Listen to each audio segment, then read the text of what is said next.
Tu te demandes peut-être pourquoi tu éjacules plus vite que tu ne le souhaiterais. Tu n'es pas seul, l'éjaculation rapide touche de nombreux hommes à différents moments de leur vie. Et si certaines causes sont physiologiques ou médicales, d'autres sont liées à des habitudes du quotidien. Certaines peuvent sembler anodines, d'autres paraissent même logiques ou inoffensives, et pourtant, elles ont un impact direct sur ton contrôle de l'éjaculation. Reste bien jusqu'à la fin, car les 2 dernières habitudes que je vais te dévoiler sont les plus inattendues, et pourtant les plus puissantes à modifier. Une des premières erreurs les plus fréquentes, c'est de vouloir absolument abréger les préliminaires. Tu te dis peut-être que si tu vas rapidement à la pénétration, tu vas profiter tant que tu peux avant que l'excitation ne devienne incontrôlable. Mais c'est exactement l'inverse qui se produit. Les préliminaires, ou plutôt la phase de connexion sans pénétration, car ce mot est très mal choisi, permettent justement de ralentir le rythme, de ressentir les choses, de s'ajuster à soi-même et à l'autre. En zappant cette étape, tu prives ton corps d'un moment essentiel de régulation.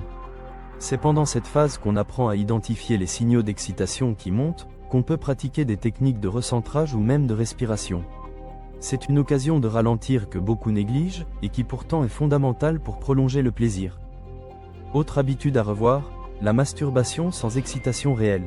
Cela peut paraître étrange au premier abord, mais il arrive très souvent que des hommes se masturbent sans véritable désir sexuel. Par ennui, par stress, pour s'endormir, ou même par automatisme. Dans ces cas-là, il n'y a pas de montée progressive de l'excitation mentale, seulement une stimulation mécanique, souvent rapide, dans l'unique but de déclencher l'orgasme. Or, le corps s'adapte.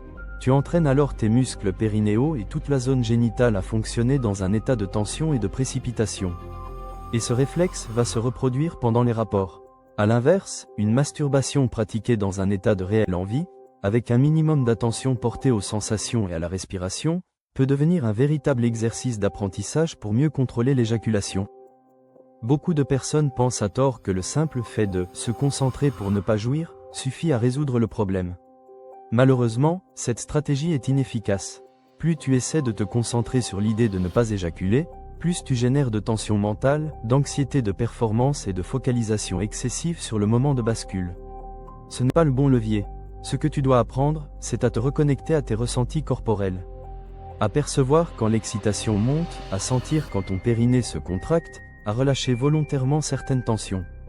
Une technique utile consiste à faire ce qu'on appelle un coup de frein mental. Pendant quelques secondes, tu fermes les yeux et tu décris intérieurement ton environnement, ton état, ton partenaire, ta respiration. Ce recentrage sur le présent te permet de sortir du mental et de reprendre la main sur ton corps.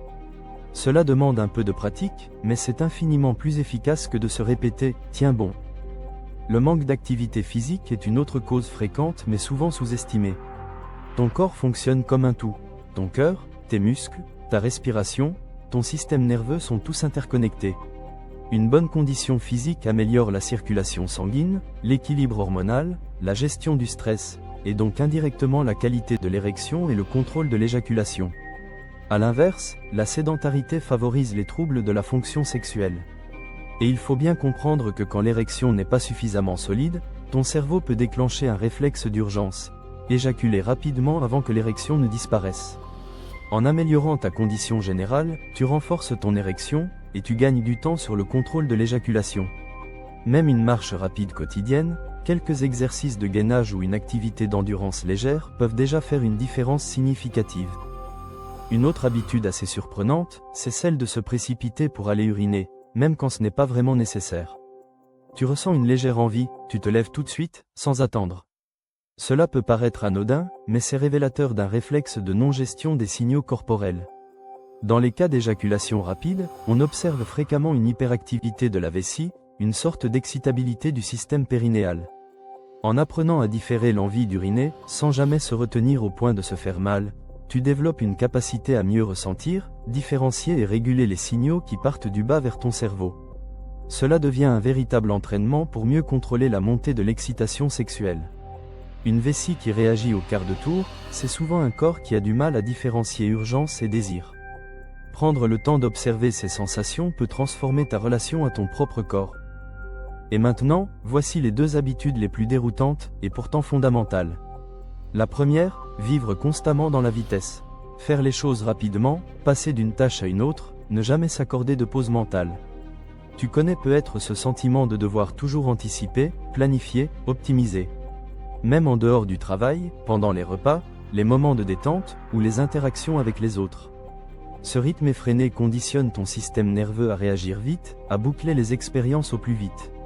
Et ton cerveau enregistre ce fonctionnement comme une norme. Lorsque tu te retrouves dans un moment intime et que tu veux ralentir, profiter, savourer. Il ne sait plus comment faire. Tu lui as désappris à prendre son temps. Reprendre possession du temps dans les petits gestes du quotidien est un entraînement précieux. Manger lentement, marcher sans but, écouter sans réfléchir à la réponse. Toutes ces habitudes vont rééduquer ton cerveau à ralentir, y compris dans l'intimité. Enfin, l'habitude la plus sous-estimée, c'est celle de ne pas exprimer ce que tu ressens. Je ne parle pas ici de ce que tu penses, mais bien de ce que tu ressens. La différence est énorme. Dire « c'était bien » ou « ce n'était pas top », c'est un jugement, une analyse.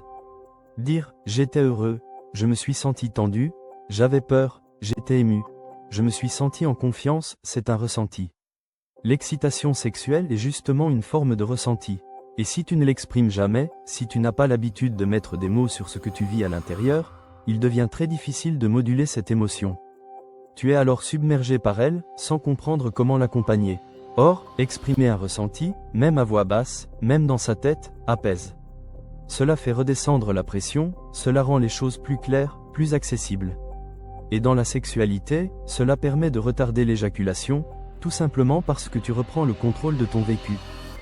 Alors dis-moi en commentaire ce que tu en penses. Est-ce qu'une de ces habitudes te parle plus que les autres? Est-ce que tu te reconnais dans l'une d'elles? Ton expérience peut vraiment aider d'autres personnes à mieux comprendre ce qu'elles traversent.